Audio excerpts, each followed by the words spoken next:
All right, number 26. What is the molar mass of ammonium sulfate? So this one you have to figure out what the formula is and then take into account all of the atoms in the formula with their masses. So ammonium sulfate is this formula here, NH4, that is the ammonium ion, and it's connected to the sulfate ion, SO4. These are both polyatomic ions. Ammonium gets a subscript of 2 because of the oxidation state of sulfate. And so basically when we're doing the molar mass, we have to make sure that we distribute these. Anytime you have an outside subscript that sits outside of parentheses, it distributes to the inside subscripts. So essentially here we have 2 nitrogen atoms, 8 hydrogen atoms, 1 sulfur atom, and 4 oxygen atoms. So we'll write this out here. It's 2 times 14.01, those are your nitrogens, plus 8 hydrogens, which are each 1.008, plus a single sulfur, which is 32.07. Is that right? 32 point, yeah. And then 4 oxygen atoms. Okay, and when you add all of those up, we end up with 132.15. And that's, the unit here is grams per mole. Okay, we've been doing molar masses a lot, so hopefully that's okay for you. Okay, next one, number 27. Here we go with reversible endothermic and exothermic reactions. These are true-false portions of this question. This first one says, in an endothermic reaction, in an endothermic reaction, increasing the reaction temperature causes an increase to the equilibrium constant. Is that true or false? So I've got these written out here just in a kind of modeling either an endothermic reaction or an exothermic reaction for these two down here. Endothermic, let's just see what adding temperature does to stress this equilibrium. So remember, we're thinking about energy or temperature as an actual substance, even though it's not, but if we increase the energy, we stress the equilibrium on the reactants side of the equation, which means that the shift is going to be toward the products, shifting to the right. And if we're doing something to produce more products, that means that we are actually raising the equilibrium constant. And so is it true or false? Causes an increase? That is true. Okay. All right, this next one, true or false, in an endothermic reaction, decreasing the temperature causes an increase to the KEQ. Well, decreasing the temperature does exactly the opposite. It throws our equilibrium constant out of whack, stressing the product side, and the shift back toward equilibrium is going to be toward the reactants. And anytime that you are prompting the production of the reactants, you are actually lowering the equilibrium constant. And so this is false, right? Yes. Okay. True or false, in an exothermic reaction now, where the energy is produced rather than needed as a reactant, in an exothermic reaction, increasing the temperature will cause an increase to the equilibrium constant. So let's increase the temperature and see what it does to the equilibrium.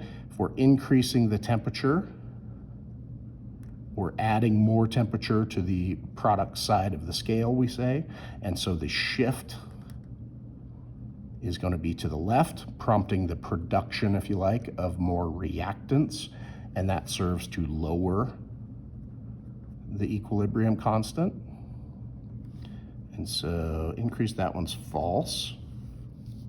And finally, this last one here, true or false, in an exothermic reaction, decreasing the reaction temperature causes an increase to the equilibrium constant. So This one, if we're actually taking energy off of the side of the scale, that is the product side, we're actually causing a stress to the equilibrium that looks like this, which prompts a shift to the right to promote the production of our product. And anytime we do that, we're actually increasing or raising the equilibrium constant. And so that's true.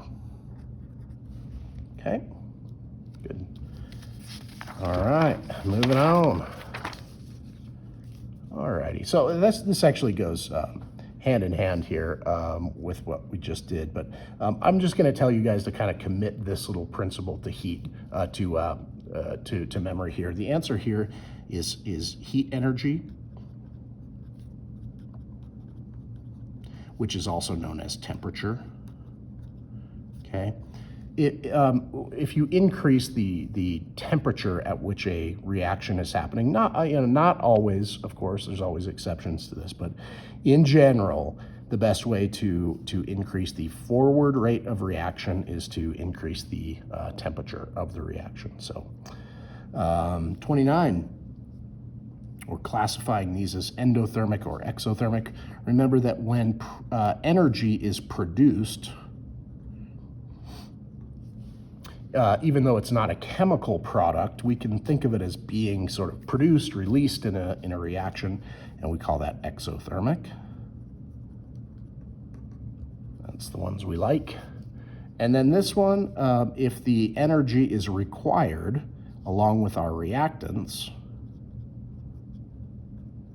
then we call that endothermic. So like to make our product, we need to put in our reactant chemicals as well as, pull energy in from the surrounding environment to make that happen. Okay, finally, number 30 here. Number 30 is a stoichiometry problem. What mass of nitrogen dioxide gas is produced if 2.5 grams of nitrogen gas reacts? We are going to assume excess oxygen. That means that we don't care much about it in the problem. But when we go from grams to grams, when we have an amount of grams that's reacting and we want to know how many grams are being produced, we're going to need the molar mass of our chemicals. So nitrogen is 28.02, and nitrogen dioxide gas is 46.01. So these numbers just account for 2 nitrogen atoms here, and this one accounts for 1 nitrogen atom and 2 oxygen atoms. And just remember to keep in mind that when you calculate the molar mass, you never ever think of the coefficient number. It's just not part of your mass. Has a lot of implications in the stoichiometry, but not in the mass. Okay, so the setup here looks like so. We have our 2.50 grams of nitrogen, 28.02. And remember, in a stoichiometry problem, it's a statement and a question, right? And so really the statement here is that we have 2.5 grams of nitrogen reacting.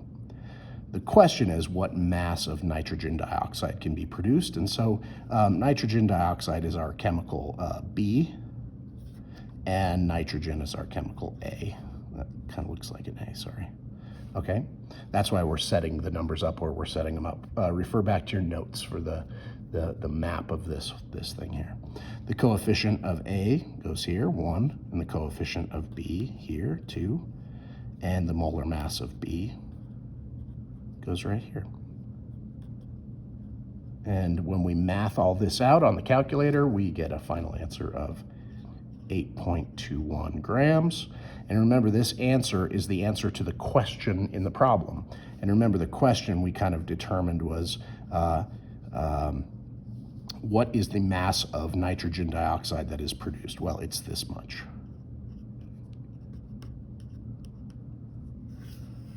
Okay, good.